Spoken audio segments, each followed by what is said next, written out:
and I'ma get it. You know I be on it. Terima kasih. Assalamualaikum warahmatullahi wabarakatuh. Yang jelas pertandingan ini tadi membuat kami bergembira, di mana pada pertandingan malam hari ini, pertandingan terakhir, komitmen kami bersama tim, saya kepingin pemain-pemain asing saya pulang perjalanan mungkin 24 jam di pesawat, pemain-pemain akan pulang, saya kepingin mereka happy ending, dan melalui perjuangan yang sangat keras akhirnya kami memenangkan pertandingan. Alhamdulillah kami memastikan berada di papan atas meskipun paling bawah ya, karena 1 sampai 6 di papan atas ini menurut saya satu prestasi yang luar biasa. Kenapa? Yang pertama, di dalam pertandingan tadi hanya 3 pemain dari pemain-pemain yang lama, Hernando, Alus Lamat, sama Hidayat, lainnya semua pemain baru. Artinya saya membangun kekuatan dengan baru, tetapi alhamdulillah bisa finish di urutan ke-6 papan atas, hanya turun 1 strip dari kompetisi kemarin, yang mana pemain-pemain yang kemarin jauh lebih komplit, tetapi dengan materi pemain baru pun Persebaya menurut saya musim kali ini menempati urutan ke-6, dan itu menurut saya tidak jelek. Ya, pertama-tama saya mengucapkan syukur alhamdulillah kita diberi kemenangan pada malam hari ini. Dan untuk pertanyaan itu tadi sebenarnya mendadak sekali karena aku Saji baru ngechat pagi tadi, dan saya setelah pertandingan belum ada kabar dengan Coach Indra Safri dari timnas. Selesai pertandingan itu saya tadi tidur, bangun jam 12 baru ditelepon Mas Dadang. Saya kaget, ya ada apa ini gitu. Saya lihat HP, oh disuruh balik, ya udah saya balikan ke sini. Pesawat jam 3 tadi. Iya, pesawat jam 3 tadi, mepet sekali. Dan baru sampai tadi jam berapa setelah berbuka puasa langsung ke stadion ini. Pertama-tama ya badan kurang tidur sih Mas, itu kurang fit lah istilahnya. Tapi saya juga kepengen apa yang disampaikan Saji ini, kita mau happy ending ya. Saya kasih semaksimal mungkin untuk Persebaya untuk kita bisa happy ending untuk season ini. Itu aja. Saya tambahin sedikit mungkin Mas. Iya, memang sebenarnya habis sahur itu saya berkomunikasi dengan Coach Indra Safri. Saya minta 2 pemain, tetapi Coach Indra Safri menyampaikan ke saya bahwa Salman akan dimainkan pertandingan kedua lawan Libanon. Akhirnya saya memutuskan biar Salman di sana, karena saya sama Coach Indra Safri sangat dekat sekali, tidak enak kalau sambil dua-duanya. Akhirnya saya minta Nando, dan Nando tadi jam 1, jam 12 atau jam 1 baru saya telepon, kamu di mana? Masih di Jakarta kan, edan kamu tidak main, kamu di Jakarta. Akhirnya dia bisa pulang pesawat jam 3 tadi langsung ke sini. Artinya terima kasih Indo, Nando, perjuangan yang sangat luar biasa menunjukkan loyalitas terhadap tim ini. Terima kasih.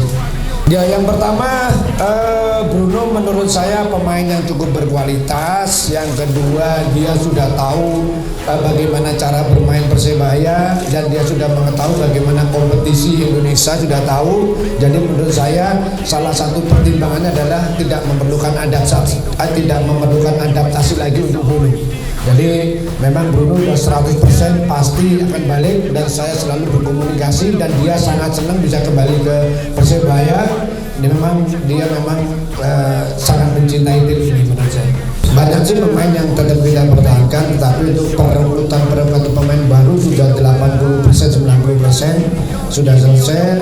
Pemain asing semua sudah selesai, tinggal masalah teknis saja. Terus berikutnya memang masalah latihan, pasti kami akan melakukan dulu komunikasi dengan manajemen kapan tim ini kami persiapkan seperti ini. 70% yang masih bertahan. Ya, yang jelas saya mencari pemain-pemain yang sesuai dengan cara bermain Persebaya. Mereka harus mengikuti cara main yang saya inginkan, dan mudah-mudahan perebutan pemain ini baik asing maupun lokal menurut saya akan sangat mendukung dengan cara tim yang saya inginkan untuk musim depan, karena kita tahu saya sudah ditarget sama manajemen untuk musim depan tidak ada pilihan juara. Menurut saya ini satu tantangan yang cukup menarik buat saya, tetapi alhamdulillah manajemen memberikan target, tetapi manajemen juga membackup apa yang menjadi keinginan kami, membutuhkan tim untuk bisa jadi juara, di backup total sama manajemen. Yang jelas hampir semua rampung. Intinya sudah nggak ada masalah. Untuk pemain asing hanya masalah teknis saja. masalah teknis saja.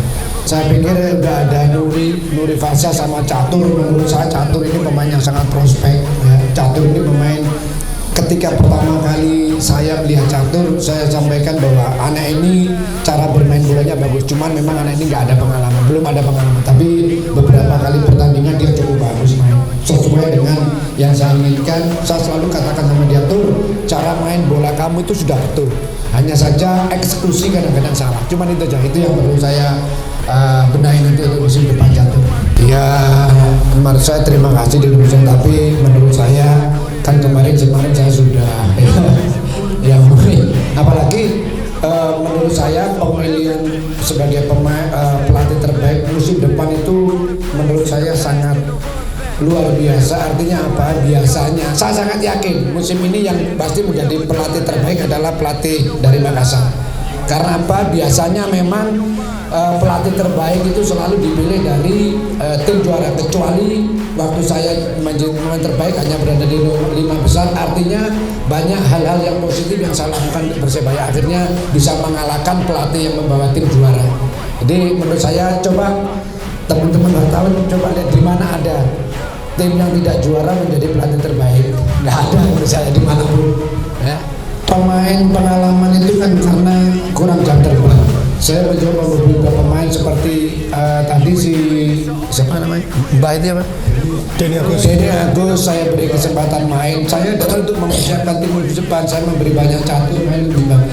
Sebenarnya psikolog itu ya seorang pelatih itu harus bisa menjadi psikolog. Kalau saya dulu waktu mengikuti kursus di APRO, salah satunya bagaimana seorang pelatih itu bisa jadi orang tua, jadi guru, jadi psikolog ya.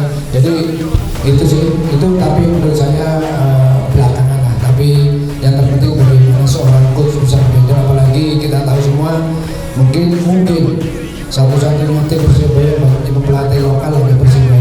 Di mana-mana ada satu atau dua pelatih asing, ini lokal semua, dan ternyata kami alhamdulillah berkat dukungan semua masih bisa bersaing.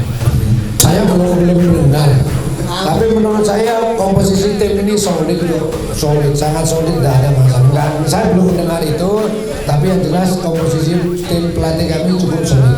Ya, sepak bola itu sangat kompleks.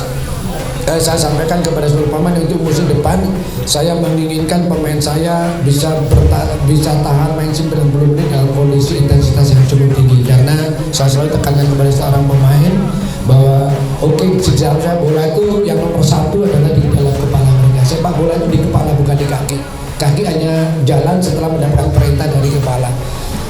Kepala bagus, visi main bola bagus, ditunjang dengan fisik yang bagus, mereka clear taktikal bagaimana cara bertahan, bagaimana cara menyerang, bagaimana cara transisi, itu yang saya pahami. Saya benar-benar pertahanan saya juga harus lebih kuat. Ini pertahanan kami ini agak sering kemasukan. Musim depan saya menginginkan baik attacking maupun defending, saya mau ada yang memiliki satu balancing yang sangat bagus.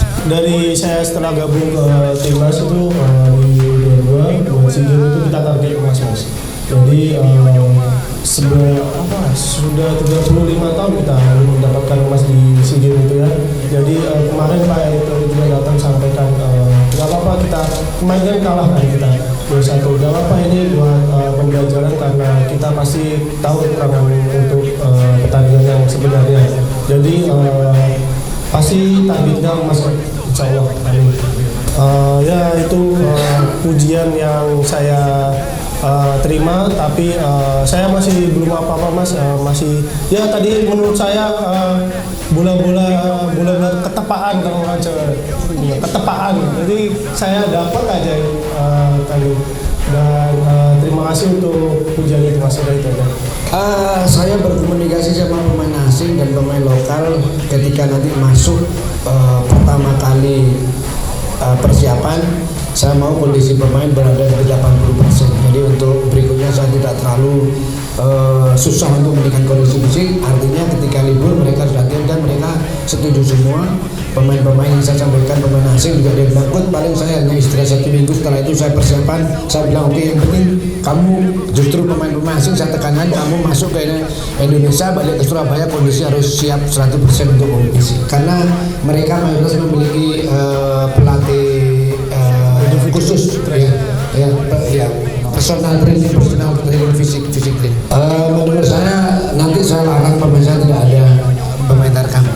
Saya juga ketika saya dulu jadi pemain sama sekali saya nggak pernah tarkam karena apa? Tarkam risikonya sangat besar, cedera yang mungkin hanya akan mendapatkan uang 1, 2, 3 juta, tapi kalau dicedera akan panjang. Yang kedua, tarkam ini kalau untuk pemain-pemain profesional akan menurunkan mereka, akan menurunkan pride mereka, akan menurunkan kualitas, akan menurunkan harga diri mereka. Kenapa? Kalau main tarkam kalah, wis dilolono karuan. Terus pemain kado duwe ta kamu wis jangan santai ini saya pesan kepada seluruh pemain, saya melarang keras untuk tarkam kecuali kalau dia hanya latihan sama, tapi bukan itu tarkam yang dia dibayar untuk turnamen saya nggak mau. Kayaknya kalau saya ngomong tidak ada satu pemain yang nggak menurut sama saya. Man